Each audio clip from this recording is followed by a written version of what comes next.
ہمارا لندن کا ویزا لگ گیا تھا اور ہم سب تیاریوں میں مصروف تھے۔ فلائٹ والے دن اچانک ساس کو فالج ہوا تو سب بیٹوں نے منہ موڑ لیا۔ شوہر ماں کو عیدی سینٹر چھوڑنے لگا تو میں نے ساس کی خاطر کینیڈا جانے سے انکار کر دیا۔ شوہر غصے میں مجھے چھوڑ کر اکیلا چلا گیا اور واپس پلٹ کر نہ پوچھا اور وہیں شادی کر لی۔ میں دن رات ساس کی خدمت کرتی تو وہ مجھے روز دعا دیتی، اللہ تجھے بہترین انعام دے۔ ایک دن میں نہا کر نکلی تو ساس کی آنکھ سے آنسو کا قطرہ گرا اور اس نے پیچھے اشارہ کیا۔ جوں ہی میں نے پیچھے مڑ کر دیکھا تو میرے ہوش اڑ گئے۔ میری شادی کو 7 سال ہو چکے تھے۔ میری ساس مجھے اپنی بیٹیوں سے بڑھ کر چاہتی تھیں۔ ان کے 3 بیٹے تھے لیکن نہ جانے کیوں وہ مجھ پر سب سے زیادہ اعتماد کرتی تھیں۔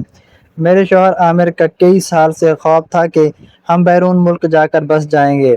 اس خواب کے لیے اس نے دن رات محنت کی تھی۔ جب ہمارے لندن کے فیملی ویزے کی منظوری آئی تو گھر میں خوشی کا سماں تھا۔ عامر بار بار کاغذات نکال کر دیکھتا اور مسکراتا رہتا۔ بچے بھی خوش تھے کہ وہ نئے ملک جائیں گے۔ ہم نے گھر کا کافی سامان فروخت کر دیا تھا۔ رشتہ داروں سے الوداعی ملاقاتیں بھی ہو چکی تھیں۔ فلائٹ میں صرف 2 دن باقی تھے کہ ساس نے مجھے پاس بلا کر کہا، بیٹی تم لوگ چلے جاؤ گے تو گھر بہت ویران ہو جائے گا۔ میں نے ان کا ہاتھ پکڑ کر کہا، امی دعا کریں جلد آپ کو بھی اپنے پاس بلا لیں گے۔ وہ مسکرا تو دیں لیکن ان کی آنکھوں میں نمی تھی۔ فلائٹ والے دن صبح سب کچھ معمول کے مطابق تھا۔ ہم ایئرپورٹ روانہ ہونے کی تیاری کر رہے تھے۔ اچانک ساس کے ہاتھ سے چائے کا کپ گر گیا۔ وہ کرسی سے نیچے لڑکھڑا کر گر گئیں اور ان کا آدھا جسم بے جان ہو گیا۔ گھر میں چیخو پکار مچ گئی۔ ہم فوراً ہسپتال پہنچے۔ ڈاکٹروں نے بتایا کہ انہیں شدید فالج ہوا ہے، ان کی حالت نازک ہے اور انہیں مسلسل دیکھ بھال کی ضرورت ہوگی۔ یہ خبر سنتے ہی سب کے چہرے اتر گئے۔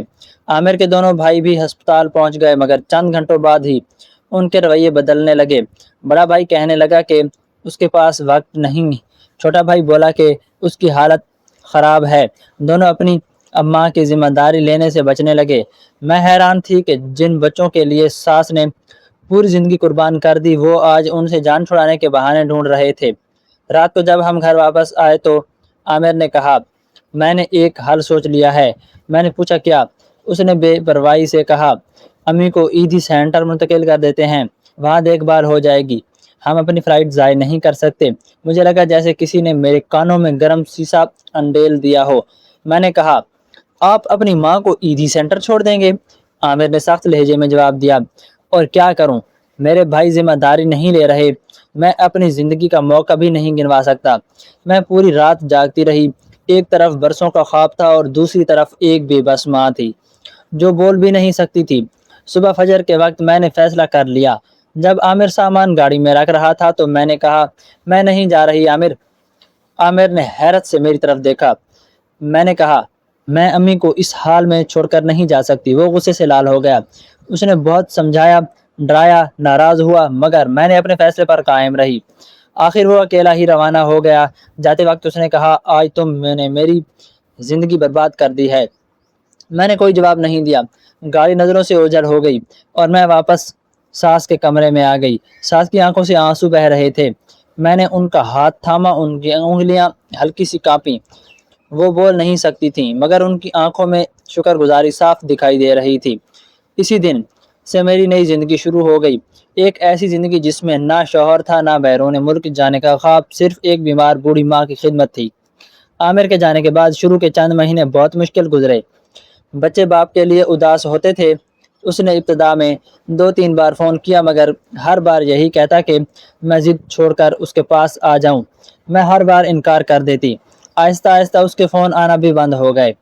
ادھر ساس کی حالت بھی زیادہ بہتر نہیں ہو رہی تھی۔ انہیں نہلانا، کپڑے بدلوانا، دوائیاں دینا، کھانا کھلانا، رات رات بھر جاگنا، سب کچھ میں اکیلے کرتی تھی۔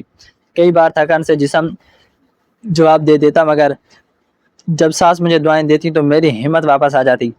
وہ اب بھی ٹھیک سے بول نہیں سکتی تھی لیکن چند الفاظ ادا کر لیتی تھیں۔ ان کا سب سے پسندیدہ جملہ تھا، اللہ تجھے بہترین انعام دے۔ وہ روز کئی بار یہی دعا دیتی۔ وقت گزرتا گیا۔ 1 سال بعد خبر ملی کہ عامر نے لندن میں مستقل رہائش حاصل کر لی ہے۔ میں نے دل ہی دل میں اس کے لیے دعا کر دی۔ پھر ایک دن اس کی بہن نے مجھے فون پر بتایا کہ عامر نے وہاں دوسری شادی کر لی ہے۔ چند لمحوں کے لیے میری سانس رک گئی۔ 7 سال کی رفاقت ایک خبر میں ختم ہو گئی تھی۔ میں نے فون بند کیا اور جا کر